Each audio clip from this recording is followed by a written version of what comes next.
石盒同埋普通嘅石盒點樣分別？究竟係點樣分別？依家就係為大家揭曉啦，就係好簡單嘅。你攞上手，摸上手，如果你感覺到佢嗱，頭先呢啲係次一級嘅鐵皮石盒嚟嘅，摸上手係輕飄飄嘅，輕飄飄唔墜手嘅，咁即係話呢啲石盒冇乜膠質，靚嘅金絲石盒就唔同啦。你摸上手好似幾粒石仔咁嘅，好似幾粒鐵釘咁嘅，喺你嘅手嗰度拋嚟拋去，佢係唔離手嘅，即係話呢啲石盒膠質就幾重嘅。鮑魚仔日常工作室咯，鮑魚仔有老友記緊佢，我哋唔好俾阿小弟弟上鏡啦，唔會俾你上鏡，小弟弟放心，唔會點你上嘅呢度。Hello， 我哋要捉翻隻鮑魚仔過嚟先。好啦，我哋今日要講解嘅就係眼前嘅一大堆一款又一款嘅石盒。咁咧石盒呢樣嘢咧就千花百樣啊吓。咁咧小弟咧頭先就整咗一個架步，嗱呢啲都係石盒啊吓。嗱呢啲就係咁多石盒。我哋專登攞埋呢啲開工，同石盒咧就有幾分相似嘅。係啦，嗱醒目係咪啊？上緊鏡噶，小弟弟。Hello， 各位網友好啊吓！嗱，我哋嘅大主角終於翻埋嚟啦。咁啊，大家天氣太熱啦，飲多啲水啦，最緊要保重身體啦。出得汗太多咧，就但係切勿飲太多凍嘢，飲凍嘢嘅對個身體始終都係冇乜益處，尤其係嗰啲老人家啊，因為飲得太多凍嘢咧會利尿啊，凍嘢係會利尿噶。你飲得太多汽水啊，飲得太多嗰啲凍檸茶啊，咁就會令到個膀胱就刺激個膀胱啦，就會利尿啦，利多幾次洗手間嘅係啦。咁啊，盡量飲翻多啲熱嘢。咁點解話建議飲熱嘢呢？你又中意飲乜嘢呢？我哋正就係想帶出呢樣嘢出嚟話俾大家聽。我哋一年四季都係飲熱嘢嘅，依家就攞出嚟。究竟我哋一年四季飲乜嘢熱嘢多啊？咁啊，以下為大家揭曉啊吓。就係呢啲啦，我哋一年四季都煲嘅，冇花冇假吓。羅漢果、蜜冬、雪梨片、南北杏、玉竹沙針，咁咧加多幾粒無花果，呢煲嘢一年四季都係飲佢嘅，係啦。咁咧呢啲小涼茶，尤其係大熱天時啦，都密啲啦。基本上我哋隔幾日就煲噶啦。如果有留意開我哋同阿鮑魚仔喺早2年前嘅直播咧，就會知道呢煲嘢係密密出場噶。我哋做過記錄噶，每煲一次就上鏡一次，係啦，就係冇花冇假嘅。大熱天時一樣飲熱嘢，因為飲熱嘢始終個身體係比較有益處一啲嘅，就係咁樣。主角啊，主題啊，石盒功效價格大解密。因為石盒呢樣嘢呢，喺市面上呢係千花百樣噶，品種千花百樣。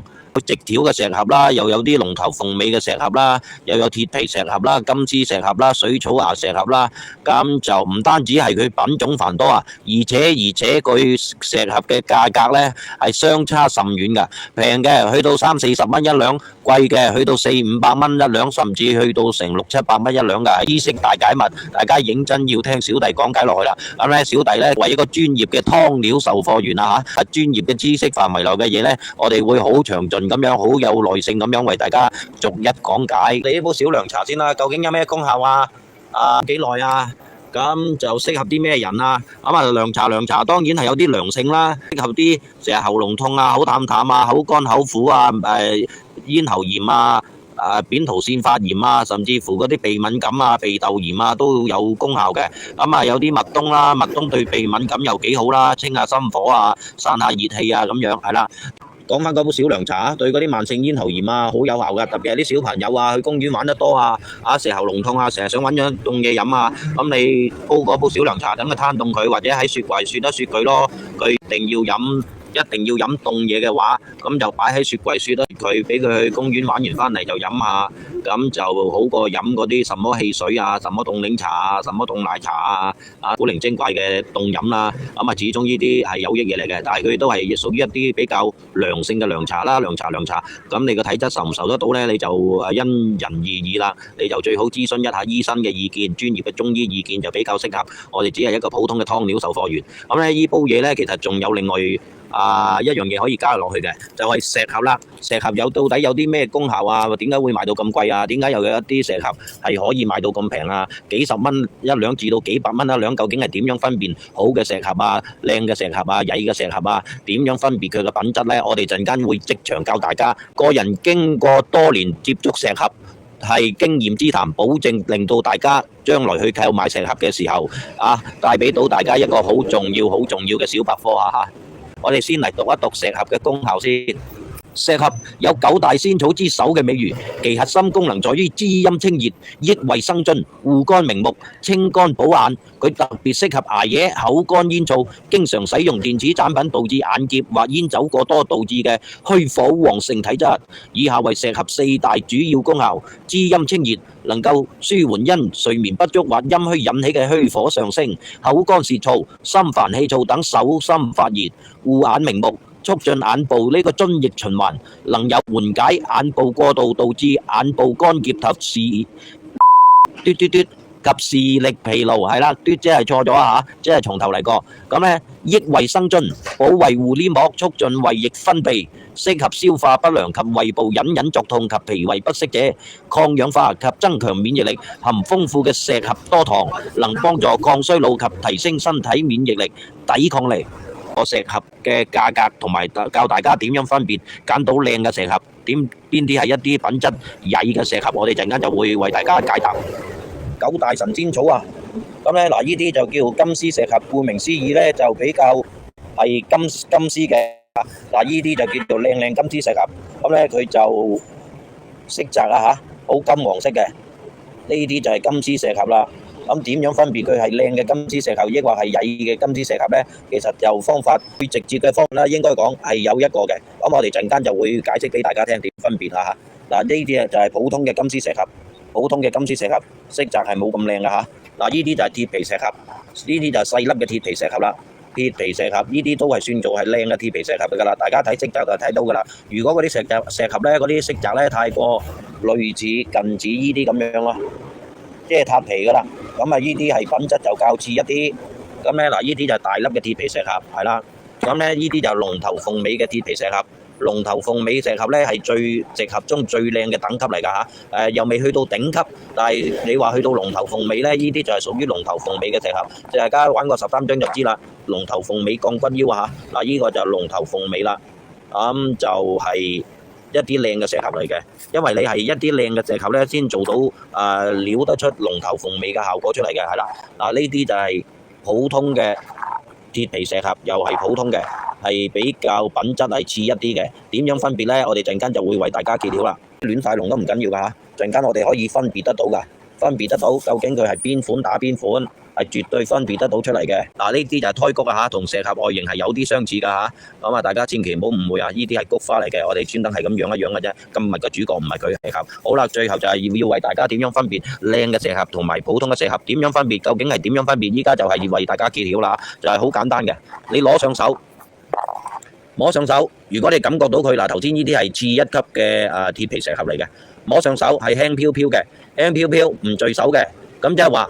呢啲石盒冇乜膠質，石盒係講膠質嘅，膠質越重嘅石盒就越靚。如果你係膠質重嘅話呢，嗰啲石盒呢就比較墜手嘅。咁你摸上手，感覺到佢輕飄飄喎，即係話呢啲石盒係普通嘅石盒。頭先講呢隻啊係普通料，係啦，嗱呢隻係普通料。咁呢點為之靚嘅石盒呢？嗱，好似呢啲靚嘅金絲石盒就唔同啦。你摸上手好似幾粒石仔咁嘅，好似幾粒鐵釘咁嘅，喺你嘅手嗰度拋嚟拋去，佢係唔離手嘅。即係話呢啲石盒膠質就幾重嘅，膠質重即係話呢啲石盒係優質嘅石盒啦。咁如果你係冇乜膠質嘅，正如頭先呢隻咁嘅石盒，拋兩嘢係輕飄飄嘅，呢啲石盒拋嚟拋去都拋唔喐嘅，係啦。咁啊當然喐啦！如果你話打籃球咁啊，佢飛到眉飛色舞啦，滿天散花啦，係咪？即係話如果你膠質重嘅石盒，你係拋嚟拋去，你感覺到佢係好似幾粒石仔一樣喺隻手嗰度聚住，係拋唔喐嘅。如果你係冇乜膠質嘅石盒呢，咁你拋嚟拋去呢，佢就會輕飄飄飄嚟飄去，就咁解係啦。嗱，呢啲就係靚靚嘅金絲石盒嚇，色澤好靚，即係面前嗰一堆。咁咧呢啲就係普通嘅水草芽石盒，就係呢一堆，呢一堆就係啦，係啦。咁咧嗱，呢啲龍頭鳳尾，嗱呢啲就係靚靚嘅龍頭鳳尾石盒。點樣驗證？又係好似我哋頭先嘅方法一樣啦嚇。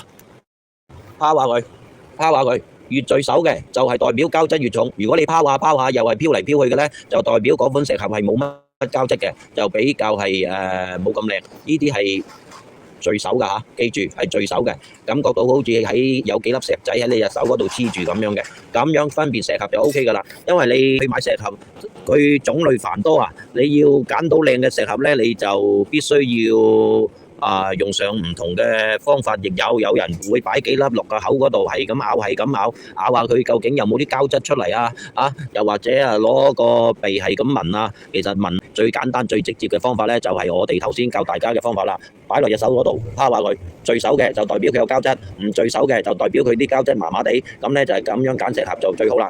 好啦，我哋最後翻嚟同鮑魚仔傾多幾句就落課啦。呢一節，喂，鮑魚仔，係啊，好乖嘅。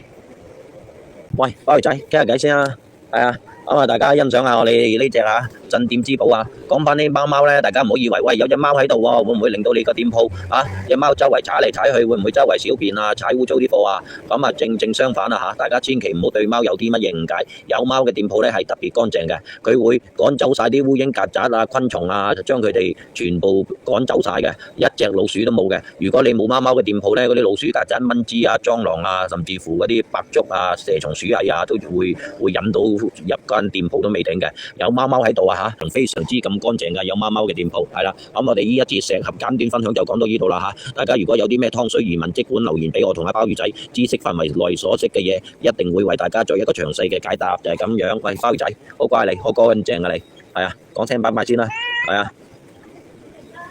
好啦，我哋呢一節就講到呢一度，下次再見，拜拜。